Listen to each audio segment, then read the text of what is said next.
చూసారా ఈరోజు జరుగుతున్న సోషల్ మీడియాలో భయంకరమైన దుష్ప్రచారాలు. పక్క రెడీ చేసి మొత్తం అగరబత్తిలు వెలిగించి రమ్మని చెప్పాలి పరిశుద్ధాత్మని. అది క్రైస్తవుడు అంటే. సూపర్ అండి, సూపర్ అండి, నిజ క్రైస్తవులండి మీరు. మల్లె అండి మంచం వేసి మల్లెపూలు జల్లాను.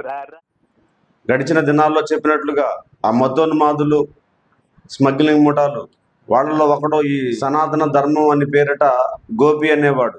వీడు సనాతన ధర్మం కాదు, వీడు సన్యాసి గోపి. గడిచిన కొన్ని నెలల క్రితమే వీళ్ళు పూల ప్రస్తావన తీసుకొచ్చి యేసుప్రభు తల్లి మరియ గురించి అంత భయంకరంగా మాట్లాడారో ఒకసారి చూడండి. నా పెళ్ళాన్ని గర్భం చేస్తాడు పరిశుద్ధాత్మ, నా పెళ్ళాన్ని గర్భం చేస్తాడు, ఒప్పుకోవట్లేదు ఆయన. ఒప్పుకోవాలి క్రైస్తవుడు అంటే. ఇప్పుడు సాతాన్ సంబంధులు కదండి వీళ్ళు, అందువల్ల ఒప్పుకోరు.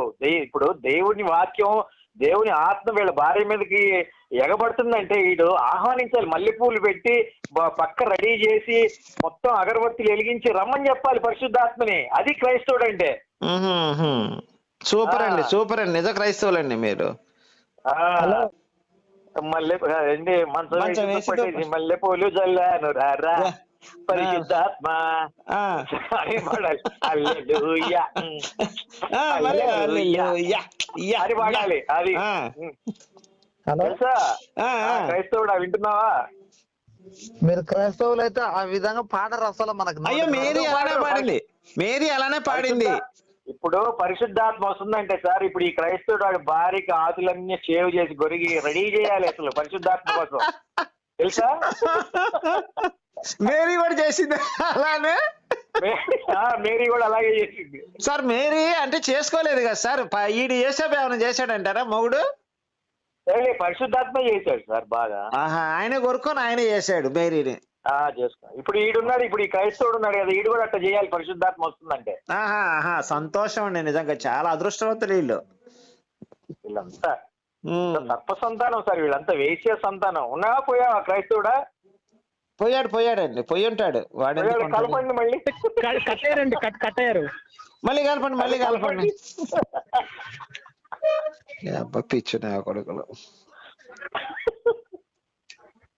చూసారా వీడు ఇక్కడ ప్రవక్తనో లేకపోతే శాల్యమన్ లాంటి భక్తుల్లో శాల్యమన్ అనలా. వీడు డైరెక్ట్గా మనల్ని నడిపిస్తున్న పరిశుద్ధాత్మను వీడు దూషించాడు. ఇక వీడికి క్షమాపణ లేదు. వీడు డైరెక్ట్గా వీడి సైతాన సంబంధే. వీడిని ఏమనాలి?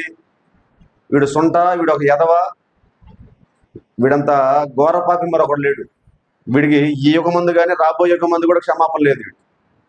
మతోన్మాదులందరికీ క్షమాపణ లేదు. ప్రియులరా, వీళ్ళని దూషించడం కూడా పెద్ద తప్పేం కాదు. వీళ్ళు మాట్లాడుతున్న మాటలు ఎంత అసభ్యకరంగా ఉన్నాయి. మరియమ్మని, యేసు ప్రభుని. ఈ చండాలులు రోడ్డు మీదకి వస్తే వీళ్ళని తరిం కొట్టాలి.